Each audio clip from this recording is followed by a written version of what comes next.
Amados hermanos, les saluda su hermano Octavio Arce. Yo soy parte de la primera iglesia bautista de la ciudad de Ducor, California. Es un gran privilegio acompañarlos de nuevo en nuestro domingo 16 de abril del 2023.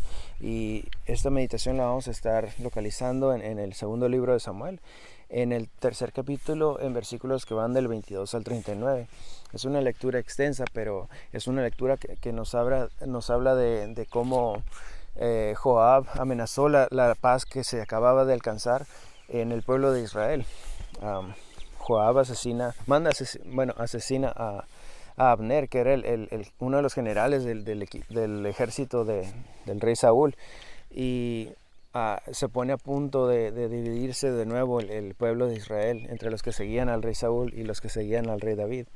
Entonces, la primera enseñanza yo la encuentro en versículos del 24 al 27, que dicen así: Entonces Joab se presentó al rey y le dijo: ¿Qué has hecho? Abner vino ante ti, ¿por qué pues dejaste que se fuera? Tú conoces a Abner, hijo de Ner. No ha venido sino para engañarte, para enterarse de tus idas y venidas y saber todo lo que tú haces. Joab salió a la presencia de David y envió mensajeros en busca de Abner, los cuales lo hicieron volver desde el pozo de Sira, sin que David lo supiera. Cuando Abner volvió a Hebrón, Joab lo llevó aparte a un lado de la puerta, como para hablar con él en secreto, Y allí, en venganza por la muerte de su hermano, Asael, lo hirió hasta a la altura de la quinta costilla, y lo mató. Yo puedo encontrar aquí que debemos obedecer las órdenes que Dios nos da en su palabra. Joab conocía la ley de Dios y conocía, por lo tanto, sus consecuencias. Entonces, cuando él se deja llevar por sus impulsos y asesina a Abner, nos da cuenta de que no obedecía, no seguía los caminos de Dios. Entonces, cuando Joab se enteró de que Abner había marchado en paz, lo manda a traer sin el consentimiento de David y lo asesina de la misma manera en que Abner mató a su hermano Asael. Pagar mal con mal está prohibido en la Biblia, y la venganza es del Señor. Es lo que deberíamos de implementar aquí. Cuando nosotros nos dejamos llevar por nuestras emociones, muchas veces cometemos pecados o cometemos actos que van en contra de nuestras enseñanzas bíblicas. Entonces, que sigamos siempre el ejemplo de nuestro Señor Jesucristo y lo que Él nos enseñó en su palabra, que cuando nos den una bofetada tenemos que voltear la otra mejilla. Entonces, que sea la guía en nuestra vida a seguir la palabra de Dios. La segunda enseñanza la encuentro en versículos del 28 al 31, que dicen así: Después, cuando David lo supo, dijo: Yo y mi reino somos inocentes delante de Jehová para siempre. De la sangre de Abner, hijo de Ner, caiga sobre la cabeza de Joab y sobre toda la casa de su padre. Que nunca falte en la casa de Joab quien padezca de flujo de sangre, ni leproso, ni quien ande con bastón, ni quien muera a espada, ni quien padezca de hambre. Así pues, Joab y su hermano Abisaí mataron a Abner, porque él había dado muerte a Asael, hermano de ellos, en la batalla de Gabaón. Después dijo David a Joab y a todo el pueblo que con él estaba: Rasgad vuestros vestidos, ceñíos de ropas ásperas, y haced duelo delante de Abner. Y el rey David iba detrás del féretro. La enseñanza aquí que extraigo es: seamos genuinos para que reflejemos a Cristo en nuestra vida. Aquí David está frente al pueblo que había seguido al rey Saúl y al pueblo que lo había seguido a él, pero en conjunto se había podido dividir, porque se hubiera podido pensar que David mandó matar a Abner para que no se volviera a levantar en contra de él, a pesar de que ya habían pactado paz. Entonces era un peligro si David realmente confesaba, o si no se hubiera sentido con dolor en ese momento, si no hubiera sido genuino en su ¿cómo lo podría decir?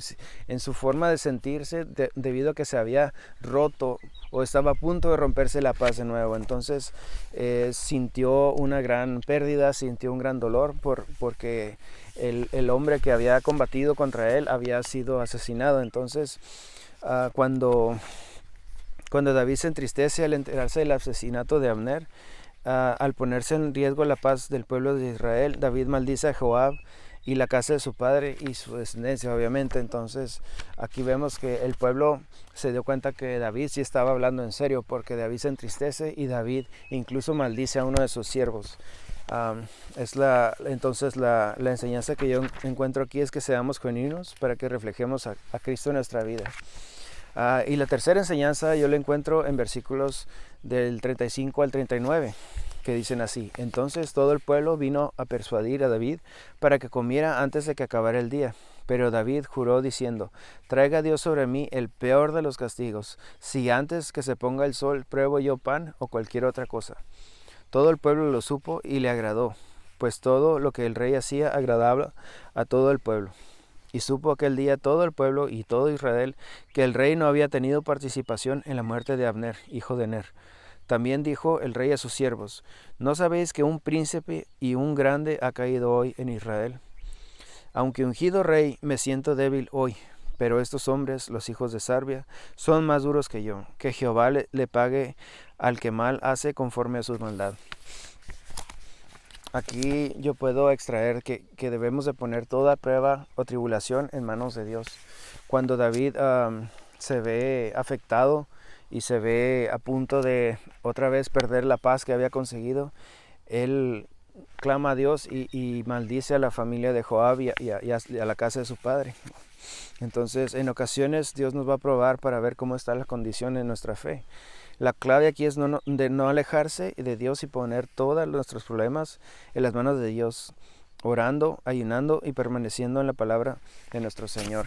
Así como David hace una maldición.